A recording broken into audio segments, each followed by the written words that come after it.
غیب کی باتیں، اس پروگرام میں دوبارہ آپ سب کو خوش آمدید۔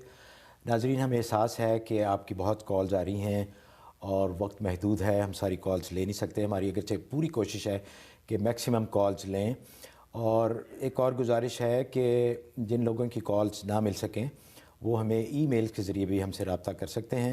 ای میل ایڈریس آپ کو نظر آ رہا ہوگا، gkblive@gmail.com۔ آپ اپنے سوالات ای میلز کے ذریعے بھی ہم تک پہنچا سکتے ہیں، اور حضرت انشاءاللہ آپ کو ای میل کے ذریعے یا اپنے اگلے پروگرام میں ہم آپ کے سوالات کے جواب دیں گے۔ تو حضرت، بریک پہ جانے سے پہلے ہم نے وعدہ کیا تھا کہ ہم جنات کے بارے میں کچھ باتیں کریں گے، تو یہ بڑا ہی ایک دلچسپ ہے اور غیب میں ہے سب کچھ۔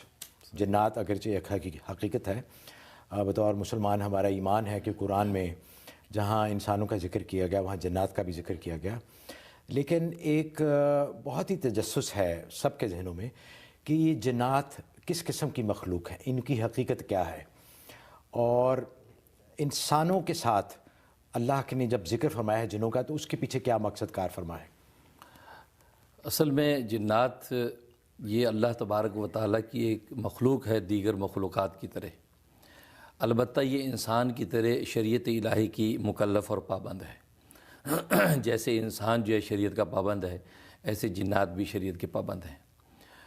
لفظ جن کا معنی ہوتا ہے چھپا ہوا ہونا، چونکہ یہ ظاہری آنکھوں سے چھپی ہوئی ایک مخلوق ہے، اور اس کی بھی وجہ یہ ہوئی کہ عبداللہ ابن عباس رضی اللہ تعالیٰ عنہ کی روایت ہے، جس کو علامہ سیوطی رحمۃ اللہ علیہ لقط المرجان کے اندر لائے ہیں، کہ جب ابو الجان جو ان کے بابا آدم تھے جنات کے، اس کو پیدا کیا گیا، جس کا سورۃ الرحمن میں ذکر ہے، تو اللہ تبارک و تعالیٰ نے اس سے پوچھا کہ تمہاری کوئی تمنا ہے تو بتاؤ۔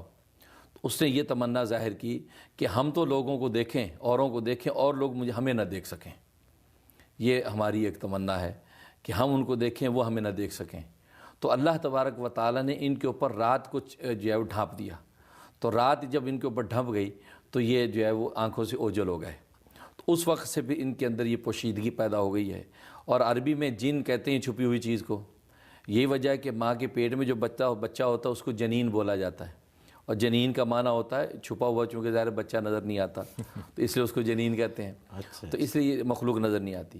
اور جہاں تک اس کے وجود کا تعلق ہے، علامہ ابن تیمیہ رحمۃ اللہ علیہ نے لکھا ہے کہ اسلام کے تقریباً تمام طبقوں نے اس کے وجود کو تسلیم کیا ہے، اور انبیاء کرام علیہم الصلاۃ والسلام سے حد تواتر تک روایات اس کے وجود پر آئی ہیں، اور یہاں تک کہ قرآن کریم میں مفسرین لکھتے ہیں کہ 128 مقامات پر جنات اور شیاطین کا ذکر آیا، اور خود نبی پاک صلی اللہ علیہ وسلم کی احادیث میں سینکڑوں ہزاروں مرتبہ جو ہے یہ جنات و شیاطین کا ذکر آیا، ان کے اثر انداز ہونے کا ذکر آیا، تفصیلات بیان کی گئی ہیں۔ اچھا حضرت، اس کے بارے میں مزید تذکرہ کریں گے کہ جن کس طرح ہماری زندگی پہ اثر انداز ہوتے ہیں، کیونکہ اکثر لوگ جو پریشان ہوتے ہیں ان کا خیال ہوتا ہے، یا جن کو پریشانیاں بلا کسی وجہ کے لاحق ہو جاتی ہیں، ان کا یہ خیال ہوتا ہے کہ آیا جنات نے ان کے اوپر کوئی اثر کیا ہے، کوئی آسیب ہے۔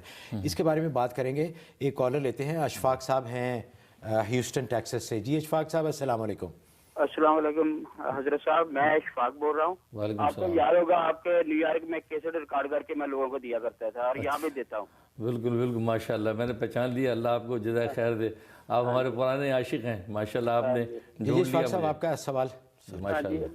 مفتی صاحب، آپ کو پتہ ہے جب میں نیو یارک سے آیا تھا آ کے یہاں کاروبار کیا تھا، وہ بھی نہیں چلا، کافی نقصان ہوا، اور اب دوبارہ کاروبار شروع کیا، پھر نقصان ہو گیا، کافی مقروض ہو گیا ہوں۔